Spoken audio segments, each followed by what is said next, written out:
But it's cool to hear that. We've been knowing each other for a minute. Oh yeah. We met, I feel like it was 2016.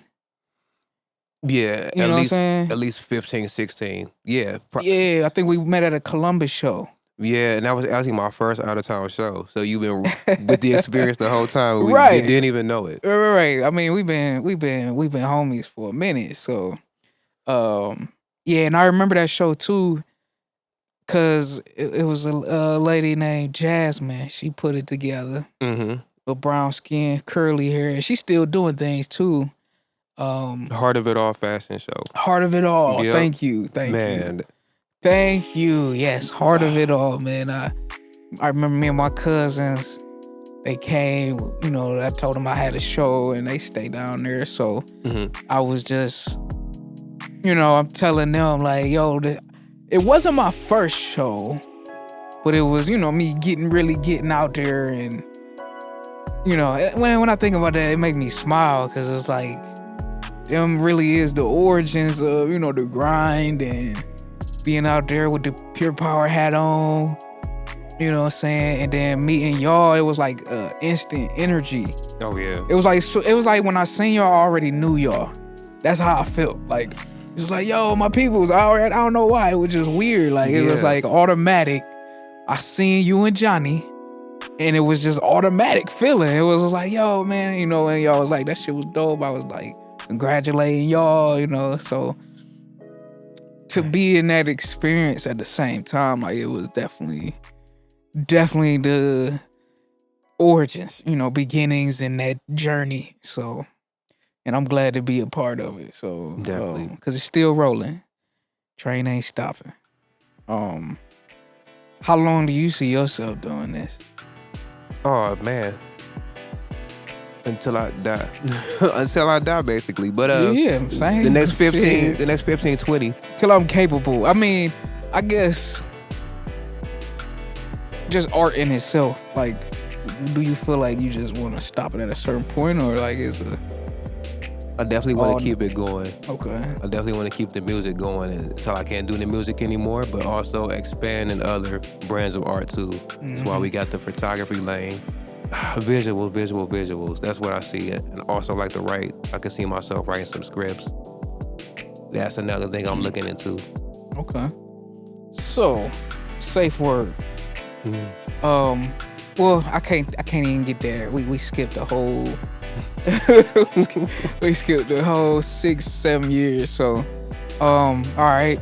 Me and you meet at Columbus, right? Yeah. That's 2016. What or where do you go from there leading up to 2025? Oh man. Like, give me kind of a summary. You know, you don't gotta detail it year by year or nothing. Traveling and shows. I wasn't writing a lot of music. We did so many shows that I was performing a lot of my same stuff, getting more comfortable on stage. Hey, is that red stripe, the ring? Oh yeah, Red Stripe. Yeah. My bad to cut you off. Shout out Red Stripe, man. Shout out Red Stripe, man. Like, showed off in the camera. Yeah. Makes amazing jewelry. Yep. All stones. This is copper wrapped. I probably got to get him to do me some more. Yeah. Shout out Red Stripe, man. Amazing guy. Sure, man. My bad. That's sorry. We need that though. I'm sorry. Where we at?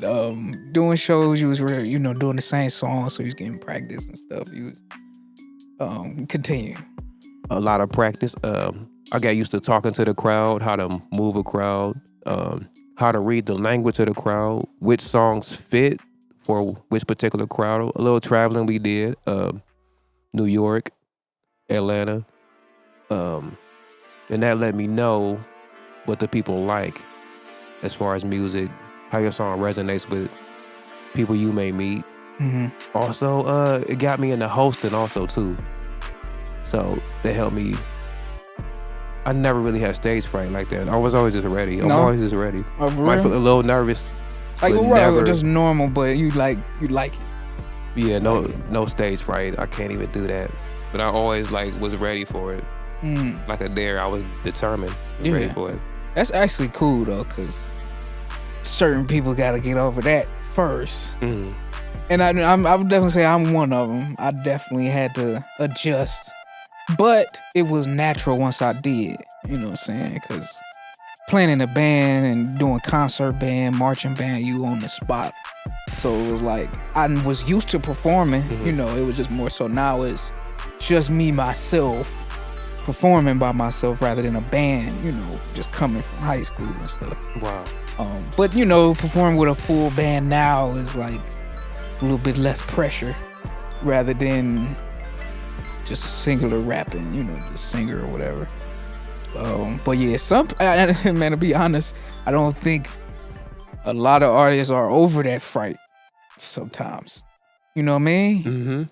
To be honest, that's, you know, when I look, it's like, I think some of them are still kind of shook on stage, you know, because if you believe in what you want, you know what I'm saying, and you expressing yourself, you should have no fear, period. You know, it should be truly who you are, you know, not what you think someone else thinks of you if you express this. Definitely. You know what I'm saying? So that's good that you didn't have too much of that. As far as stage performers, you say, I like to look at footage on YouTube like Prince, Michael, Tina Turner, Beyonce, because they got a certain presence that they provide for the crowd, just to name a few. Yeah. I like the work ethic. Some of my favorite work ethic, that's who I look up to as far as stage production. That's check top 3 performers for you. Top 3 on stage. Let's just give it to Michael, Prince, and Tina Turner, I would say. Tina Turner, okay. Yeah, let's throw Tina in there. Okay. It's the movement, it's the challenge to keep up the air quality. It's an exercise, basically. Definitely. You're not winded and still could keep your song going with no backing track. Yeah. That's it's a lot of work. Even like running and trying to rap or sing is good too. Yes. You know. Do you do that? Oh yeah, I'm a sucker for that. I have tried to spit some of my songs on the treadmill. Even like at the last show, I was running around like a madman. You was. Hey, I was with it though.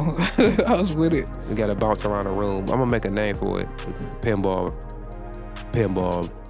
movement or something. Yeah, I'm gonna make a little set for that. Yeah. Oh, you saying just like as the excitement of it, like run, you know, get up and do something for your I think we gonna call it performance. pinball, and I think that's gonna be our new thing. Okay. When you just bounce from here to there type. Bouncing around, keeping up your air quality with the microphone and not getting winded.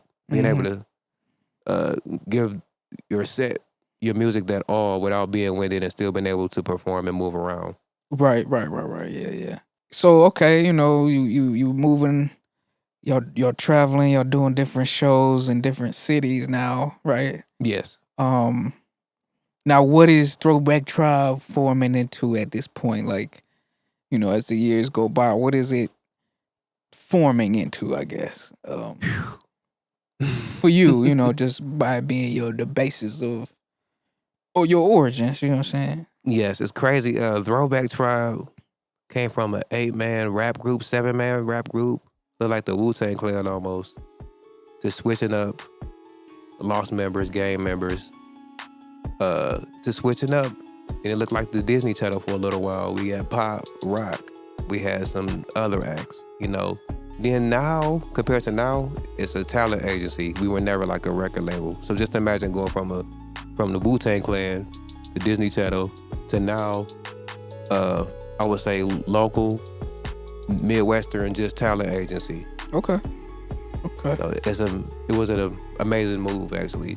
Just to transition like that to being one thing to being all of the things at once that just represented music. And that's cool though, because it's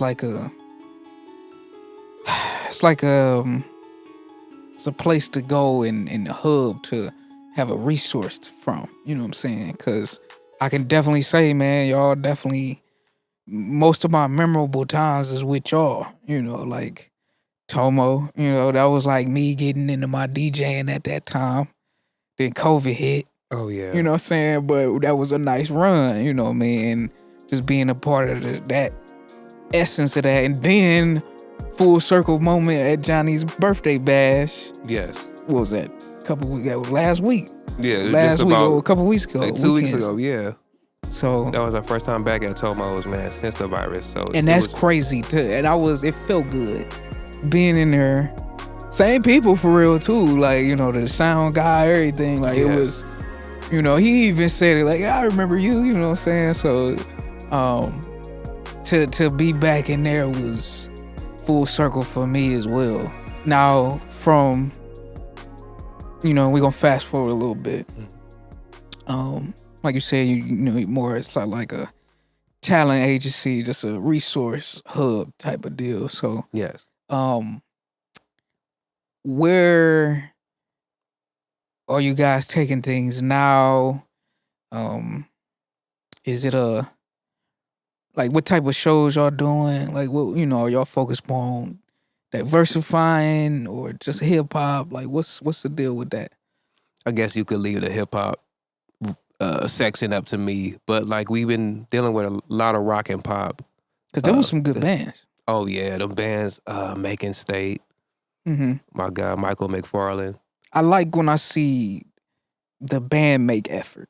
You know what I'm saying? You don't see that too much where they bringing their lights, they soundboard, you know, like, hey, they just pulling up, we got the show, just plug us in. You know, like I love that. Oh yeah, them guys are amazing. We work with artists like our guy Noah, acoustic, and just an all-around good artist. My guy Frank Muse right now. Mm-hmm. He's amazing. Kennedy, oh man, Kennedy Black. Kennedy Black, man. That's my dude, man. He got Kennedy Black blows the house down. He got a voice on him, man. Boy is I want to do some shows with him too. Like me and him gonna have to holler for sure. He got nice songs, is dope. And when you got good songs, man, you can keep running with them songs because they just fire. You know, they just fire. And my guy Noah. Yeah. Shout out to Nora, man. He always pulling up for sure. Always pulling up, always like a brother. He been hanging around us maybe like 2-3 years now. He's been amazing. That's what's up, guy, man. He can sing, man. Cause you know, like I said, man, me, you, and Johnny just gotta sit down, you know, and just chop. Cause I seeing that show just recently that I did with y'all was eye-opening to like what is to come. Oh yeah. Seeing a light at in the tunnel of like, all right, this could work, could be lucrative for all of us. And I'm very open-minded as well for my company. You know what I mean? So that's why it always works. Cause we both understand, you know, diversity, you know, and the variety, cause it's not just hip hop and music, you know, it's just cause I hate when somebody, man, I love music, but all you listen to is hip hop. You don't love music, you love hip hop. Yeah. You don't love music. Music itself is it's a vast, complex, universal language. It's not just one language. That's just like not realizing that there's other languages out there. You know what I mean? Yes. And it's a way to communicate in that same way, you know, so go ahead. And also like John and Kelly, they're a team. John and Kelly are a team.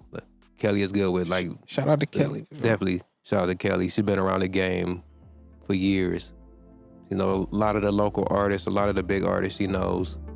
She's good at directing, coordinating like the art and everything, how the place should look, what colors are we using for the night, what lights are we using, what needs to be moved around, just coordinating, great coordinating. Yeah. Oh yeah. Yeah. She putting in work for years and years. I'm never mad at when the Kelly's involved, you know. Just for real, you know what I'm saying? Yeah, you ain't got to worry about nothing, you know. And she gonna look out, you know. If you, let me know if you need something, you know. Making sure everybody gets paid, making sure, even if we make a little or a lot that night, still making sure everybody go home safe and get enough gas money for an artist to get home. Just little things that we try to think about. We treat it more like family instead of just, hey, come out to the show, perform, and leave. Hey, it's a tribe. Yeah. You know what I'm saying? Hey, man, I love those little, you know, it's a tribe, man. It is what it is. You know, it's the essence of the brand. You know what I'm saying? That's dope, man. I just wanted to get that backstory for everybody. Throwback Tribe Agency. and Pure Power Music have been doing a lot of things for a long time. Interviews, shows, I try to pull up when I can. So, all right, let's move on to first project. When was your first project and what was it called? First project, oh man, For You.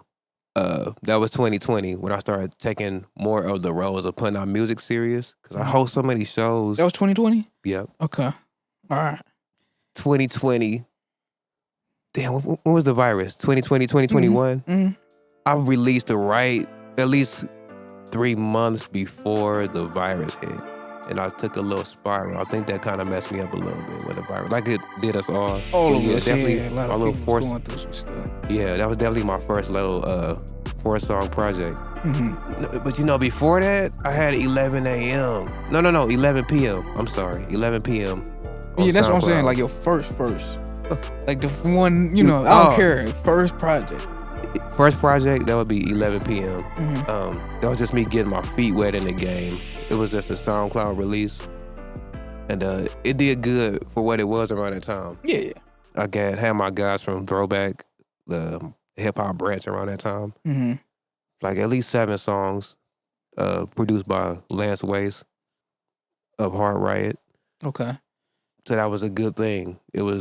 I learned how to work in the studio with others, how to really write, how to say what I was writing, how to pronounce words while I'm on the microphone. Mm-hmm. It's a whole art to the quality of recording.